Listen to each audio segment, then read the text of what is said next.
महादानी अर्थात मिले हुए खजाने बिना स्वार्थ के सर्व आत्माओं प्रति देने वाले निस्वार्थ। महादानी का कितना सुंदर अर्थ बाबा ने बताया है। देखिए, दुनिया में कहते हैं जो थोड़ा दान करते हैं अगले जन्म में उसको राजाई मिल जाती है। यहाँ बाबा ने हमें महादानी बनाने की पूरी पूरी युक्तियां बताई है। तो आज खास बाबा ने कहा है महादानी अर्थात मिले हुए खजाने बिना स्वार्थ के। हमारा कोई उसमें स्वार्थ नहीं होना चाहिए। कभी कभी हम कहीं रहते हैं ऊंचे पद पे तो अपनों को ये ज्यादा दें वो ज्यादा दें, अगर हमारे हाथ में कुछ खजाने हैं तो ऐसा सोचते हैं। यहाँ उस परमात्मा के हम बच्चे हैं जो दुनिया भर के खुले भंडारे खोल के हमारे सामने रखे हैं। तो वो बोल रहा है दान करो। तो बाबा ने कहा कि मिले हुए सारे जो खजाने हैं बिना स्वार्थ के सर्व आत्माओं प्रति देने वाले, एकदम निस्वार्थ, स्व के स्वार्थ से परे आत्मा ही महादानी बन सकती है। वरदानी सदा स्वयं में गुणों, शक्तियों और ज्ञान के खजाने से संपन्न आत्मा सदा सर्व आत्माओं प्रति श्रेष्ठ और शुभ भावना तथा सर्व का कल्याण हो, ऐसी श्रेष्ठ कामना रखने वाली सदा रूहानी, रहम दिल, फ्राग दिल ऐसी आत्मा वरदानी बन सकती है। तो बाबा ने हमें महादानी और वरदानी की डेफिनेशन बताई है। किस तरह बच्चे महादानी बन सकते हैं, किस तरह बच्चे सारे वरदान अपने अंदर धारण करके श्रेष्ठ कामना दूसरों के लिए रखें, रूहानी रहम दिल बने, फ्राक दिल बने, तो वरदानी बन सकते हैं। उनके हर बोल हर संकल्प दूसरों के लिए वरदान बन जाएंगे। लेकिन इसके लिए क्या चीज आवश्यक है? तो बाबा ने बताया है कि इसके लिए सबसे पहले महात्यागी बनना है। वरदानी और बाबा ने कहा वरदानी और महादानी बनने के लिए सबसे पहले महात्यागी बनना है। तो बाबा ने त्याग की परिभाषा भी सुनाई है कि पहला त्याग है अपने देह की स्मृति का त्याग। तो बाबा ने हमेशा ही बताया तुम आत्मा हो और अपनी देह को भूलना है। लेकिन यहाँ पे बाबा ने दूसरी बात बताई है, देह के संबंध का त्याग। देह के संबंध में पहली बात कर्मेंद्रियों के संबंध की सुनाई, क्योंकि 24 घंटे का संबंध इन कर्मेंद्रियों के साथ है। इंद्रिय जीत बनना, अधिकारी आत्मा बनना, यह दूसरा कदम। इसका स्पष्टीकरण भी सुना। अब तीसरी बात यह है देह के साथ व्यक्तियों के संबंध की। तो हम देखते जाएं कि कौन कौन से त्याग करने हैं। पहले देह की स्मृति का त्याग करना है, फिर दूसरा जो हमारे देह से बने हुए संबंध है तो उसको भी त्याग करना है। और फिर बाबा बता रहे हैं कि देह के साथ व्यक्तियों के संबंध की, इसमें लौकिक तथा अलौकिक संबंध आ जाता है। इन दोनों संबंध में महात्यागी अर्थात नष्टो मोहा। तो सबसे पहले बाबा ने महात्यागी यानी क्या क्या त्याग करना है, और उसमें स्पेशली आज बाबा बोल रहा है, अंडरलाइन करने वाली बात है, बिल्कुल नष्टो मोहा। बाबा ने नष्ट मोहा की निशानी बताई है। बाबा ने कहा नष्ट मोहा की निशानी दोनों संबंधों में न किसी में घृणा होगी न किसी में लगाव व झुकाव होगा। थोड़ा भी किसी से घृणा नहीं, किसी में लगाव ही नहीं, किसी में कोई झुकाव नहीं। तो बाबा ने कहा अगर किसी से घृणा है तो उस आत्मा के अवगुण व आपके दिल पसंद न करने वाले कर्म बार बार आपकी बुद्धि को विचलित करेंगे। बहुत सुंदर तरीके से बाबा ने आज समझाया है कि कोई आत्मा तो चलो खींचती है, दिखाई देता है, लेकिन बाबा ने कहा कि अगर उस आत्मा के अवगुण व आपके दिल पसंद ना करने वाले कर्म बार बार आपकी बुद्धि को विचलित करेंगे, ना चाहते भी संकल्प में, बोल में, स्वप्न में भी उसी का उल्टा चिंतन स्वतः ही चलेगा। तो यहाँ कितनी गुह्य बात बाबा बता रहे हैं। ना ही सिर्फ हम आत्मा, कोई आत्मा ऐसी है जिसका प्रति हमारा चिंतन चल रहा है, लेकिन अब हमने अगर कोई छोटा मोटा श्रीमत के खिलाफ कर्म भी कर लिया है जो हमें पसंद नहीं आ रहा है खुद को ही, तो वो कर्म भी हमें जैसे खींचता रहता है। उसका चिंतन उल्टे तरीके से, उस उल्टा चिंतन स्वतः ही बाबा ने कहा चलता रहेगा। तो बाबा ने कहा याद बाप को करेंगे और सामने आएगी वह आत्मा। जैसे दिल के झुकाव में लगाव वाली आत्मा न चाहते भी अपने तरफ आकर्षित कर ही लेती है, वह गुण और स्नेह के रूप में बुद्धि को आकर्षित करती है। और घृणा वाली आत्मा स्वार्थ की पूर्ति न होने के कारण स्वार्थ बुद्धि को विचलित करता है। तो किस तरह से दो आत्माएं जो हमारी, जिससे हमारा अच्छा रिश्ता है और जिससे हमें जिसके लिए हमारे अंदर घृणा है, तो किस तरह बाबा ने समझाया है कि वो सब किस किस तरीके से हमें आकर्षित करते रहते हैं। तो सबसे पहले बुद्धि उसमें बिजी हो जाती है। तो बाबा ने कहा कि एक आत्मा है, वह गुण और स्नेह के रूप में बुद्धि को आकर्षित करती है, और घृणा वाली आत्मा स्वार्थ की पूर्ति न होने के कारण स्वार्थ बुद्धि को विचलित करता है। जब तक स्वार्थ पूरा नहीं होता तब तक उस आत्मा के साथ विरोधी संकल्प व कर्म का हिसाब किताब समाप्त नहीं होता है। बहुत गहरी मुरली है, एक एक पॉइंट बिल्कुल अंदर उतारने की है, समझने की है। तो बाबा ने कहा घृणा का बीज है स्वार्थ का रॉयल स्वरूप चाहिए। तो यहाँ पे चाहिए ऐसे नहीं कि मुझे ये चाहिए मुझे वो चाहिए। सुनिए बाबा आगे क्या कहते हैं। इसको यह करना चाहिए, यह न करना चाहिए, यह होना चाहिए।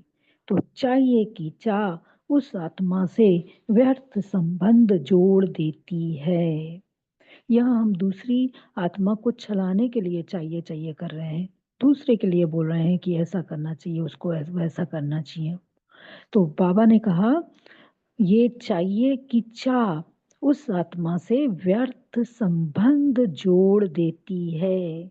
व्यर्थ, कोई मतलब नहीं है। हम क्यों सोच रहे हैं किसी के लिए वो ऐसा करे वैसा करे। बाबा ने हमेशा हमें समझाया है कि मुझे क्या करना है, तो उस आत्मा से वो व्यर्थ संबंध जुड़ जाता है। बाबा ने कहा घृणा वाली आत्मा के प्रति सदा व्यर्थ चिंतन होने के कारण पर दर्शन चक्रधारी बन जाते, लेकिन यह व्यर्थ संबंध भी नष्ट मोहा होने नहीं देंगे। मोहब्बत से मोह नहीं होगा, मोहब्बत से मोह नहीं होगा, लेकिन फिर लेकिन मजबूरी से। पापा ने कहा फिर क्या कहते हैं, मैं तो तंग हो गई हूं। तो जो तंग करता है उसमें बुद्धि तो जाएगी ना, समय भी जाएगा, बुद्धि भी जाएगी और शक्तियां भी जाएंगी। तो एक है यह संबंध। तो आज बाबा ने बहुत सुंदर तरीके से हमें आईना दिखाया है कि कैसे हम सोचते तो हैं कि इतना सब कुछ कर रहे हैं लेकिन शक्ति कम हो रही है। तो आज खास बाबा ने समझाया है कि किस तरह व्यर्थ से संबंध जुड़ जाता है तो समय भी जाएगा, बुद्धि भी जाएगी, शक्तियां भी चली जाती हैं। तो बाबा ने कहा तो एक है यह संबंध और दूसरा है विनाशी स्नेह और प्राप्ति के आधार पर व अल्पकाल के लिए सहारा बनने के कारण लगाव व झुकाव। थोड़ी सी किसी से हमें विनाशी स्नेह और प्राप्ति होती है तो उसके लिए उसके साथ हमारा लगाव और झुकाव हो सकता है। बाबा ने बहुत सावधानियां बताई है आज हमें। तो बाबा ने कहा यह भी लौकिक अलौकिक दोनों संबंध में बुद्धि को अपनी तरफ खींचता है। किसी से लगाव झुकाव होगा तो वो नेचुरली खींचेगा ही। तो बाबा ने कहा जैसे लौकिक में देह के संबंधियों द्वारा स्नेह मिलता है, सहारा मिलता है, प्राप्ति होती है, तो उस तरफ विशेष मोह जाता है ना। उस मोह को काटने के लिए पुरुषार्थ करते हो, लक्ष्य रखते हो कि किसी भी तरह बुद्धि ना जाए। लौकिक को छोड़ने के बाद अलौकिक संबंध में भी यही सब बातें बुद्धि को आकर्षित करती है। तो आज कितने सुंदर तरीके से बाबा ने लौकिक में क्या होता है, अलौकिक में भी क्या क्या हो सकता है, तो बाबा ने क्लियर करके हमें सारी बातें समझाई है। बाबा ने कहा जब लौकिक को छोड़ने के बाद अलौकिक संबंध में भी यही सब बातें बुद्धि को आकर्षित करती है, अर्थात बुद्धि का झुकाव अपनी तरफ सहज कर लेती है। यह भी देहधारी के ही संबंध है। जब कोई समस्या जीवन में आएगी, दिल में कोई उलझन की बात होगी, तो न चाहते भी अल्पकाल के सहारे वाले व अल्पकाल की प्राप्ति वाले अल्पकाल की प्राप्ति कराने वाले लगाव वाली आत्मा ही याद आएगी, बाप याद नहीं आएगा।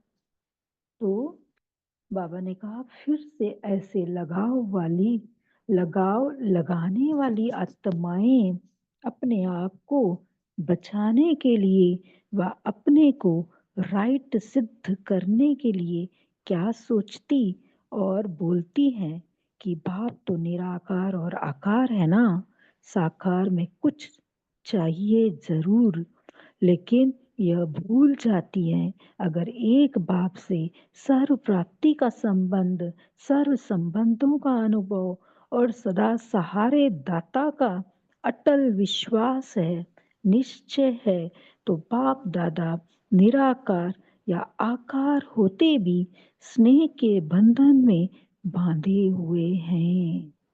बाबा चाहे निराकार रूप में चाहे आकार रूप में, लेकिन हर बात के पहले अगर हमें शिव बाबा की याद आती है, चाहे छोटे मोटे काम ही करवाने हैं, लेकिन अगर हम ये सोच लेते हैं कि मैं बाबा को ये बात बता के और बाबा से पूछ लेती हूँ कि किसको बोलना है, तो वो बाबा की श्रीमत अनुसार वही इंसान, वही आत्मा आएगी हमारे सामने, उसका ही नाम याद आएगा जो हमारा वो काम कर देगा। लेकिन श्रीमत अनुसार करेंगे तो आत्मा वही होगी, लेकिन बाबा जो याद आया तो वो काम भी सफल होगा और आसानी से भी हो जाएगा।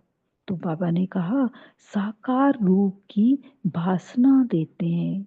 जब बाबा निराकार या आकार होते भी अगर हम उनसे कुछ बोलते हैं तो स्नेह के बंधन में बांधे हुए हैं, तो साकार रूप की भासना देते हैं। अनुभव न होने का कारण, अब बाबा बोल रहे हैं अनुभव क्यों नहीं होता है। नॉलेज द्वारा यह समझा है कि सर्व संबंध एक भाव से रखने, यानी ज्ञान है, यानी कि एक सूचना की तरह मेरे बुद्धि में ज्ञान है अगर कि सर्व संबंध एक बाप से रखने, लेकिन जीवन में सर्व संबंधों को नहीं लाया है, इसलिए साक्षात सर्व संबंध की अनुभूति नहीं कर पाते हैं। जैसे आपको किसी ने बोल दिया कि भाई यहाँ पे ये चीज़ अच्छी मिलती है, तो आप वहाँ ले अभी गए नहीं हैं, लेकिन आपकी बुद्धि में ये बैठ गया है। इसी तरह ज्ञान द्वारा बाबा ने कहा नॉलेज द्वारा ये समझ लिया कि सर्व संबंध एक बाप से रखने हैं, लेकिन वो चीज़ आप वहाँ लेने गए तो आपको अनुभव आएगा कि वाक़ई वो अच्छी है या खराब है।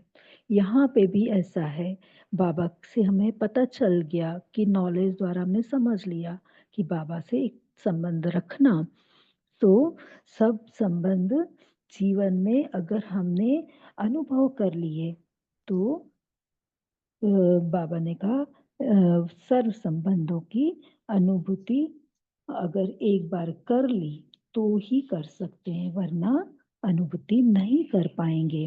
बाबा ने कहा जब भक्ति मार्ग में भक्त माला की शिरोमणि मीरा को भी साक्षात्कार नहीं, लेकिन साक्षात अनुभव हुआ, तो क्या ज्ञान सागर के डायरेक्ट ज्ञान स्वरूप बच्चों को साकार रूप में सर्व प्राप्ति के आधार मूर्त सदा सहारे दाता बाप का अनुभव नहीं हो सकता?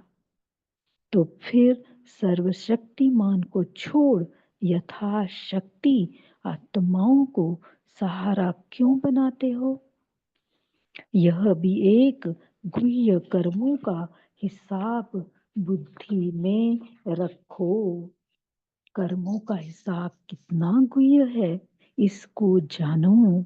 किसी भी आत्मा द्वारा अल्पकाल का सहारा लेते हो व प्राप्ति का आधार बनाते हो, उसी आत्मा के तरफ बुद्धि का झुकाव होने के कारण कर्मातीत बनने के बजाय कर्मों का बंधन बंध जाता है। कितनी ना बाबा ने अंडरलाइन करने वाली बातें सुनाई है, कितना ना सुंदर तरीके से बताया है कि हम कैसे हिसाब किताब वाले बंधन बना लेते हैं। तो बाबा ने कहा एक ने दिया दूसरे ने लिया, तो आत्मा का आत्मा से लेन देन हुआ ना, तो लेन देन का हिसाब बना, बस समाप्त हुआ। आज हम सारे लेन देन के हिसाब खत्म करने के लिए बाबा के ज्ञान में चल रहे हैं। तो बाबा ने कहा कि फिर यहाँ पे तो हिसाब बना या समाप्त हो गया, ये चेक करना है आपको। उस समय अनुभव ऐसे करेंगे जैसे कि हम आगे बढ़ रहे हैं, लेकिन वह आगे बढ़ना नहीं, लेकिन कर्म बंधन के हिसाब का खाता जमा किया। कर्म बंधन, कर्म संबंध भी नहीं, बाबा ने आज खास अंडरलाइन करवाया है कि ऐसा कर्म बंधन का हिसाब का खाता चालू हो जाता है। बाबा ने कहा रिजल्ट क्या होगी? कर्म बंधनी आत्मा बाप से संबंध का अनुभव कर नहीं सकेगी। कर्म बंधन के बोझ वाली आत्मा याद की यात्रा में संपूर्ण स्थिति का अनुभव नहीं कर नहीं सकेगी। वह याद के सब्जेक्ट में सदा कमजोर होगी। नॉलेज सुनने और सुनाने में भल होशियार सेंसिबल होगी, लेकिन सेंसफुल नहीं होगी। सार और जो रस होता है जिसको हम एसेंस बोलते हैं, बाबा ने कहा वो तो सबसे पहले याद में ही आत्मा कमजोर हो जाएगी। कर्म बंधन में फंसे रहेंगे तो बाबा से थोड़ी ना हमारा संबंध बन पाएगा, तो याद भी नहीं आएगी बाबा की। तो बाबा ने कहा फिर वो आत्मा भले नॉलेज में अच्छी होगी, लेकिन सेंसफुल नहीं होगी। सर्विसेबल होगी, लेकिन विघ्न विनाशक नहीं होगी। सेवा की वृद्धि कर लेंगे, लेकिन विधि पूर्वक वृद्धि नहीं होगी। इसलिए ऐसी आत्माएं कर्म बंधन के बोझ कारण स्पीकर बन सकती है, लेकिन स्पीड में नहीं चल सकती, अर्थात उड़ती कला की स्पीड का अनुभव नहीं कर सकती। तो बाबा ने कहा तो यह भी दोनों प्रकार के देह के संबंध है जो महात्यागी नहीं बनने देंगे। तो सिर्फ पहले इस देह के संबंध को चेक करो। किसी भी आत्मा से, चाहे घृणा के संबंध में, चाहे प्राप्ति व सहारे के संबंध से लगाव तो नहीं है। अर्थात बुद्धि का झुकाव तो नहीं है। बार बार बुद्धि का जाना व झुकाव सिद्ध करता है कि बोझ है। कहीं पे हमारी बुद्धि बार बार जाती है तो वो बुद्धि का झुकाव, बाबा ने कहा, यह सिद्ध करता है कि बोझ है। बोझ वाली चीज झुकती है तो यह भी कर्मों का बोझ बनता है। इसलिए बुद्धि का झुकाव न चाहते भी वहां ही होता है। समझा? अभी तो एक देह के संबंध की बात सुनाई, तो अपने आप से पूछो कि देह के संबंध का त्याग किया व लौकिक से त्याग कर अलौकिक में जोड़ लिया। बाबा ने आगे बताया है, कर्मातीत बनने वाली आत्माएं इस कर्म के बंधन का भी त्याग करो। हे प्यारी प्यारी मीठे मीठे श्री बाबा की कर्मातीत बनने वाली आत्माएं, इस कर्म के बंधन का भी त्याग करो। अभी हर एक कर्म ऐसे करना है जिससे हम कर्मातीत अवस्था की ओर बढ़े, न कि कर्म बंधन में फंसे। तो हमें ये इस बातें चेक करनी है। बाबा ने कहा तो ब्राह्मणों के लिए इस संबंध का त्याग ही त्याग है। तो ब्राह्मणों के लिए ऐसे जो संबंध बाबा ने बताए हैं जिससे कर्म के बंधन बनते हैं, तो बाबा ने कहा ऐसे ब्राह्मणों के लिए इस संबंध का त्याग ही त्याग है। तो समझा त्याग की परिभाषा क्या है? अभी और आगे सुनाएंगे। यह त्याग का सप्ताह कोर्स चल रहा है। आज का पाठ पक्का हुआ? बाबा पूछ रहे हैं, आज का पाठ हमने पक्का कर लिया? बाबा ने कहा ब्राह्मणों की विशेषता है ही महात्यागी। त्याग के बिना भाग्य पा नहीं सकते। ऐसे तो नहीं समझते ब्रह्मा कुमार कुमारी हो गए तो त्याग हो गया, सिर्फ ब्रह्मा कुमार कुमारी बन गए तो बाबा ने कहा इससे त्याग हो गया क्या? बाबा ने कहा ब्रह्मा कुमारी के लिए त्याग की परिभाषा गुह्य हो जाती है। समझा? अच्छा, तो हम याद पार बाद में लेना भाई जी, पूरा मुरली कर कंप्लीट करना है ना। तो बाबा ने कहा कि टीचर्स के साथ अभी बाबा पार्टियों के साथ मिल रहे हैं। सबसे पहले बाबा टीचर्स की पार्टी से मिल रहे हैं। बाबा ने समझाया है कि सेवादारी आत्माओं का सदा एक ही लक्ष्य रहता है कि बाप समान बनना है। बाबा पूछ रहे हैं क्योंकि बाप समान सीट पर सेट हो। जैसे बाप शिक्षक बन शिक्षा देने के निमित्त बनते हैं, वैसे सेवाधारी आत्माएं बाप समान कर्तव्य पर स्थित हो। तो जैसे बाप के गुण वैसे निमित्त बने हुए सेवाधारी के गुण। तो सदा पहले यह चेक करो कि जो भी बोलते हैं यह बाप समान है। जो भी संकल्प करते हैं यह बाप समान है। अगर नहीं तो चेक करके चेंज कर लो, कर्म में नहीं जाओ। ऐसे चेक करने के बाद प्रैक्टिकल में लाने से क्या होगा? जैसे बाप सदा सेवाधारी होते हुए सर्व का प्यारा और सर्व से न्यारा है, ऐसे सेवा करते सर्व के रूहानी प्यारे भी रहेंगे और साथ साथ सर्व से न्यारे भी रहेंगे। बाप की मुख्य विशेषता ही है जितना प्यारा उतना न्यारा। ऐसे बाप समान सेवा में प्यारे और बुद्धि योग से सदा एक बाप के प्यारे सर्व से न्यारे, इसको कहा जाता है बाप समान सेवाधारी। तो बाबा ने कहा तो शिक्षक बनना अर्थात बाप की विशेष इस विशेषता को फॉलो करना। सेवा में तो सभी बहुत अच्छी मेहनत करते हो, लेकिन कहाँ न्यारा बनना है और कहाँ प्यारा बनना है, इसके ऊपर विशेष अटेंशन। अगर प्यार से सेवा न करो तो भी ठीक नहीं, और प्यार में फंस कर सेवा करो तो भी ठीक नहीं। तो प्यार से सेवा करनी है, लेकिन न्यारी स्थिति में स्थित होकर करनी है, तब सेवा में सफलता होगी।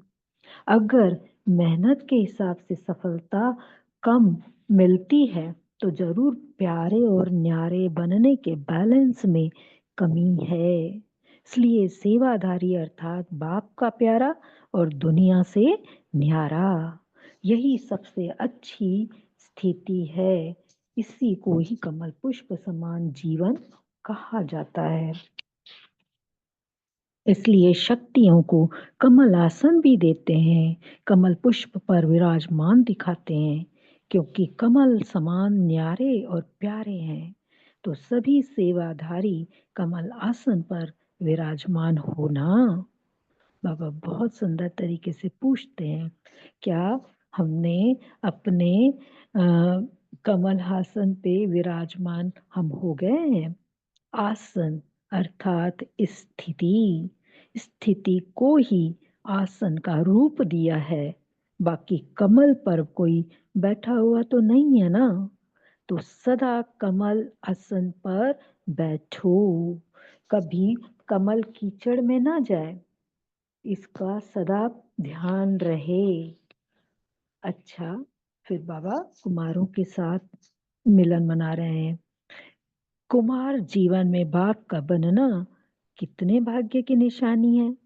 ऐसे अनुभव करते हो कि हम कितने बंधनों में जाने से बच गए हैं। कुमार जीवन अर्थात अनेक बंधनों से मुक्त जीवन, किसी भी प्रकार का बंधन नहीं, देह के भान का भी बंधन ना हो। इस देह के भान से सब बंधन आ जाते हैं। तो सदा अपने को आत्मा भाई भाई है ऐसे ही समझकर चलते रहो।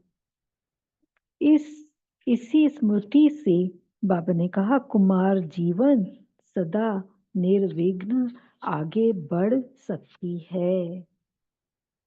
संकल्प व संकल्प में भी कोई कमी कमजोरी ना हो, इसको कहा जाता है विघ्न विनाशक। बस चलते फिरते यह नेचुरल स्मृति रहे कि हम आत्मा है। देखो तो भी आत्मा को, सुनो तो भी आत्मा होकर, यह पाठ कभी भी ना भूलें। कुमार सेवा में तो बहुत आगे चले जाते हैं, लेकिन सेवा करते अगर स्व की सेवा भूले तो फिर विघ्न आ जाता है। कुमार अर्थात हार्ड वर्कर तो हो ही, लेकिन निर्विघ्न बनना है। स्व की सेवा और विश्व की सेवा दोनों का बैलेंस हो। सेवा में इतने बिजी ना हो जाओ जो स्व की सेवा में अलबेले हो जाओ, क्योंकि कुमार जितना अपने को आगे बढ़ाने चाहे बढ़ा सकते हैं। कुमारों में शारीरिक शक्ति भी है और साथ साथ दृढ़ संकल्प की भी शक्ति है, इसलिए जो चाहे कर सकते हैं। इन दोनों शक्तियों द्वारा आगे बढ़ सकते हैं, लेकिन बैलेंस की कला चढ़ती कला में ले जाएंगी। स्व सेवा और विश्व की सेवा दोनों का बैलेंस हो तो निर्विघ्न वृद्धि होती रहेगी। कुमार सदा अपने को बाप के साथ समझते हो, बाप और मैं सदा साथ साथ हैं, ऐसे सदा के साथी बने हो। वैसे भी जीवन में सदा कोई ना कोई साथी बनाते हैं, तो आपके जीवन का साथी कौन? तो किसी ने कहा होगा बाप। तो बाबा ने कहा ऐसा सच्चा साथी कभी भी मिल नहीं सकता, कितना भी प्यारा साथी हो, लेकिन देहधारी साथी सदा का साथ नहीं निभा सकते। और यह रूहानी सच्चा साथी सदा साथ निभाने वाला है। तो कुमार अकेले हो या कंबाइंड हो, तो किसी ने बोला होगा कंबाइंड है, फिर और किसको भी साथी बनाने का संकल्प तो नहीं आता है। कभी कोई मुश्किलात आए, बीमारी आए, खाना बनाने की मुश्किल हो, तो साथी बनाने का संकल्प आएगा या नहीं? कभी भी ऐसा संकल्प आए तो इसे व्यर्थ संकल्प समझ सदा के लिए सेकेंड में समाप्त कर लेना, क्योंकि जिसे आज साथी समझकर साथी बनाएंगे, कल उसका क्या भरोसा। इसलिए विनाशी साथी बनाने से फायदा ही क्या। तो बाबा ने कहा तो सदा कंबाइंड समझने से और संकल्प समाप्त हो जाएंगे, क्योंकि सर्वशक्तिमान साथी है। जैसे सूर्य के आगे अंधकार ठहर नहीं सकता, वैसे सर्वशक्तिमान के आगे माया ठहर नहीं सकती। तो सब मायाजीत हो जाएंगे। अच्छा, ओम शांति। तो आज हम बाबा को याद प्यार देते हैं।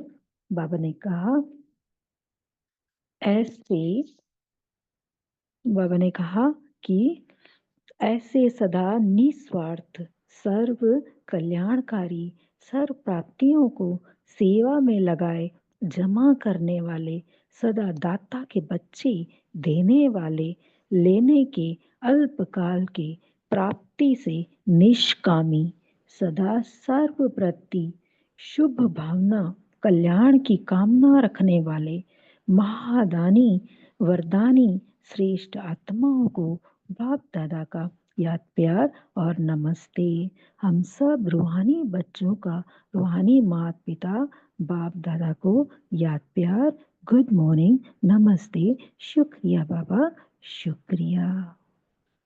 आधा मिनट हम शांत में रहेंगे, फिर डिस्कस करेंगे।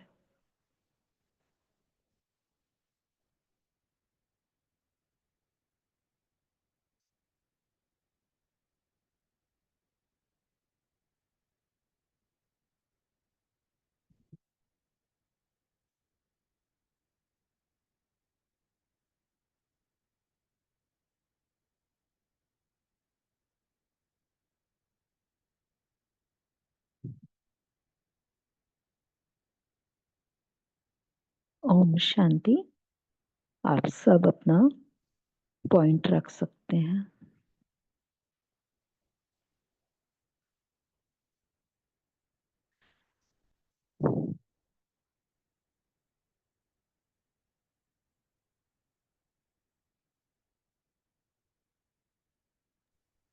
बोलो दीदी। हाँ हाँ बोलिए। आज बाबा ने लौकिक अलौकिक संबंधों के त्याग की बात की है। तो एक मैथमेटिक्स की जैसे एक इक्वेशन सी बनी है, तो बाबा ने बहुत अच्छी तरह उसको मैथमेटिकल फॉर्म में समझाया है कि जैसे जो महादानी है और वरदानी है, वही महात्यागी बन सकता है। तो महादानी जमा वरदानी इज इक्वल टू महात्यागी।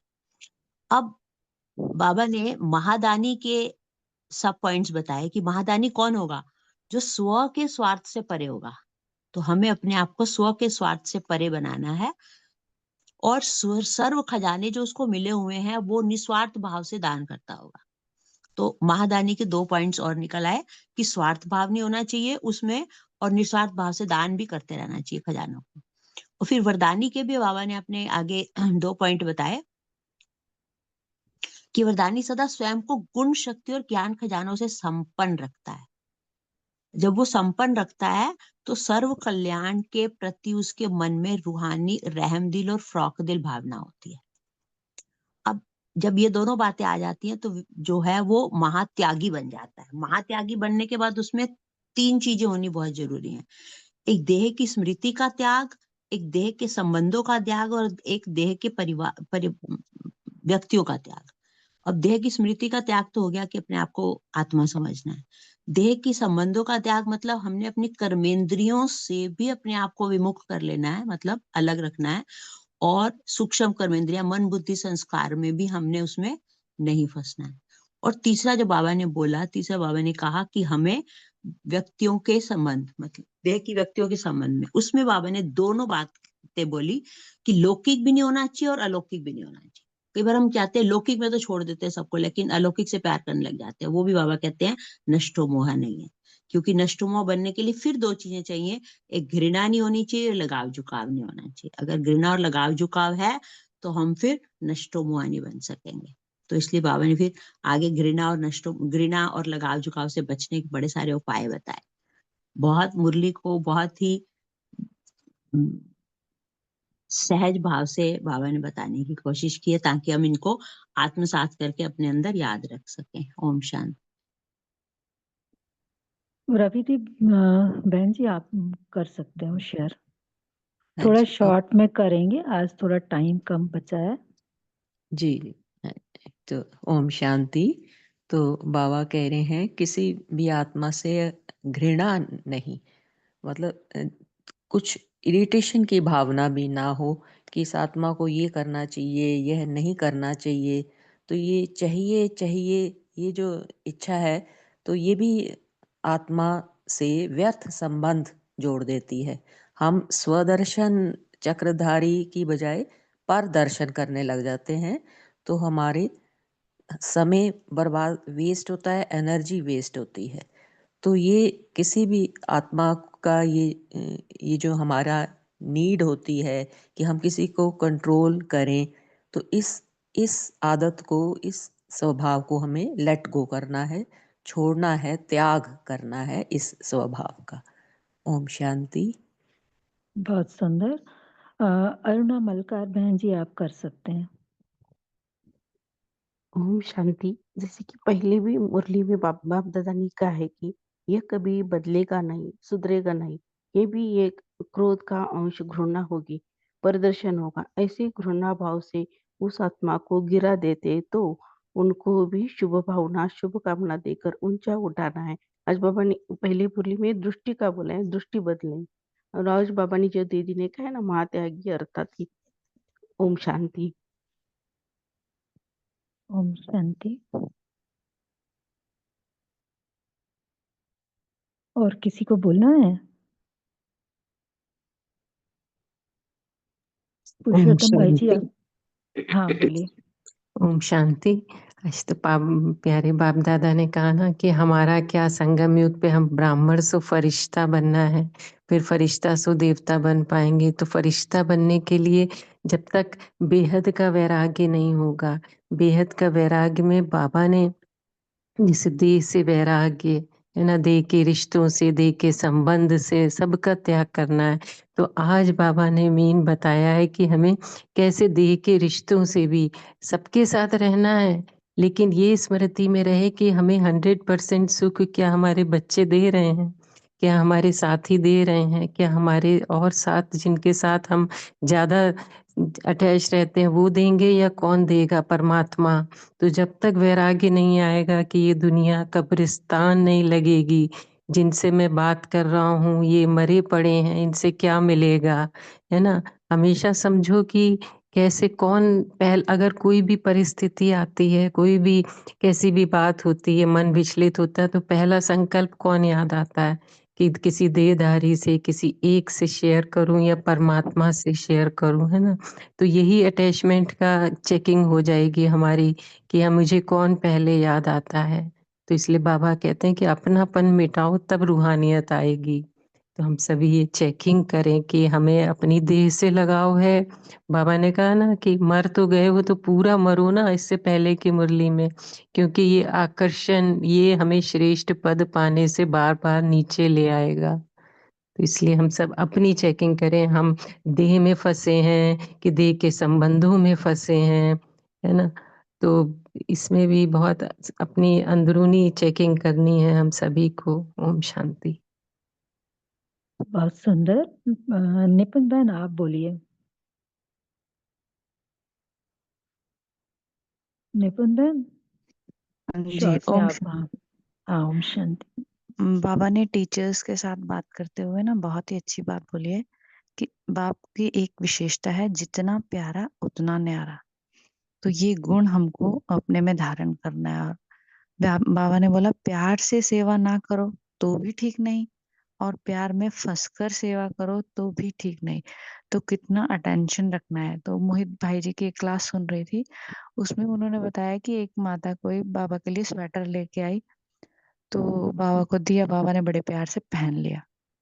और अगले ही दिन देखा कि वो स्वेटर तो किसी और ने पहना, तो माता को बुरा लगा। तो वो बाबा से पूछने गई कि ऐसा है बाबा, आपने तो वो स्वेटर उसको दे दिया। तो बाबा ने कितने प्यार से उसको समझाया कि देखो, बाबा ने तो वो स्वेटर पहन लिया, स्वीकार किया।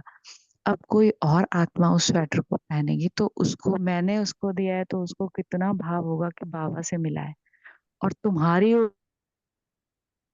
पहना है तो तुम्हारी तरफ से भी सेवा हो रही है। तो बाबा कितने न्यारे और प्यारे रहकर सेवा करते हैं। बहुत ही गहराई से समझने और इसको धारण करने की बात है। ओम शांति। ओम ओम शांति। शांति। ओम शांति। हाँ बोलिए হ্যাঁ, बोलिए। বাবা জিতনা মহাত্যাगी माना नष्ट हुआ, जितना नेरा होगा इतना बाबा का प्रति प्यारा हुआ। ओम शांति। तो पुरुषोत्तम भाई जी, आप 1 मिनट योग करवा दीजिए और होमवर्क आज का ये रहेगा कि हम बहुत सारी मूल्य में गहरी गहरी पॉइंट्स आई हैं, तो एक बार जरूर रीडिंग लगा लें। तो पूरा नहीं तो आधा, जितना भी जिसको समय हो, जरूर आज अपने मुख से मुरली पढ़ सकते हैं तो अच्छा रहेगा। तो बहुत प्यारी मुरली है, बहुत सारी बाबा ने बातें समझाई है, तो हमें एक बार और जरूर पढ़ना चाहिए, जैसे हमें याद रहे कि बाबा ने आज हमें क्या क्या समझाया है। भाई जी आप करवाएंगे योग या मैं ही करवा दूं? जी बहन, आप योग करा सकते तो ओम शांति सभी को। सभी एकदम रिलैक्स होकर बैठेंगे।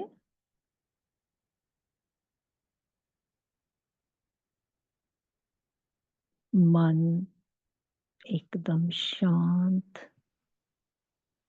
बुद्धि को एकदम स्थिर कर मैं आत्मा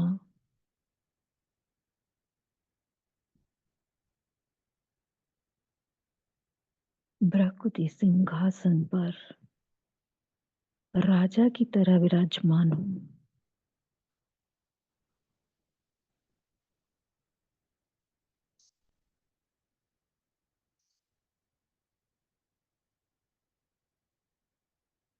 चमकती हुई मणि में आत्मा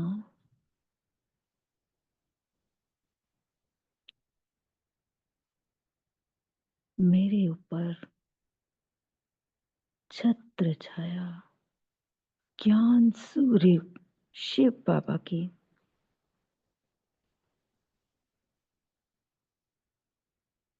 चमकता हुआ ज्ञान सूर्य मेरी छत्र छाया बन गया है।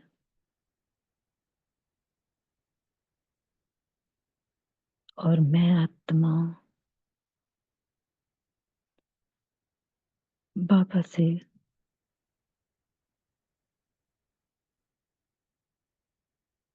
सर्व शक्तियां, सर्व गुण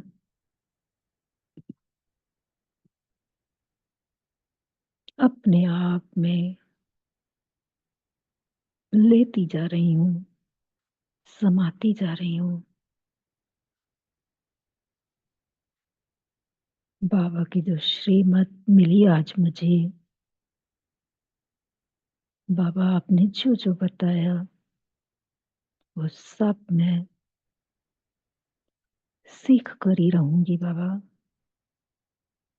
पक्का हो रहा है मुझे भी कि आप ही सच्चे सच्चे साथी हैं,